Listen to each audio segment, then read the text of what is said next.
8 نوامبر دهها دانشجوی دانشکده آموزگاری تاجیکستان در شهر پنجکент را هنگام درس از درون صنفخانه‌های دانشکده داشته مجبوراً به کمیساریات حربی بردند.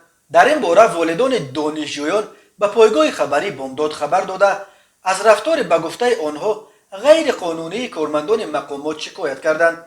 به گفته شاهدان روز 8 نوامبر تقریبا ساعت 11 یک گروه کارمندان میلیسیا به چند بنای دانشکده آموزگاری پنجکent وارد شده دهها دانشجو را به ماشین‌های گزل و اسپرینتر بار کرده به کمیساریات بردند.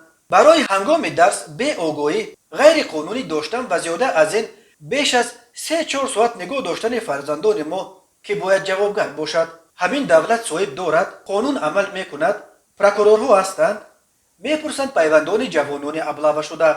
آنها میگویند چند ساعت باز در پشت در وینکمات ششتند. کارمندان کمیساریات به ما گفتند که میسنجیم و آنهایی که قرض دارند به خدمت میفرستیم و دیگران را جواب میتیم.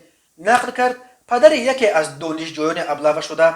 طبق قانون دانشجویان مکتب‌های عالی تا زمان ختم تحصیلشان از مسئولیت خدمت عربی آزاد کرده میشوند، ولی آنهایی را که پول تحصیل را نسپردند و یا به سبب از امتحان‌ها و سنجش‌ها قرضدار شدند از دانشگاه یا دانشکده خارج کرده شدند میتوانند به خدمت عربی برند.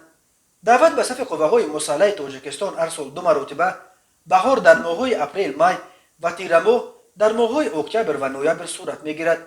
روز 1 اکتبر در تاجیکستان رسما موسم تیرماهی دعوت به صف قوه‌های مسلح آغاز یافت. دعوت تیرماهی تا 30 نوامبر دوام میکند.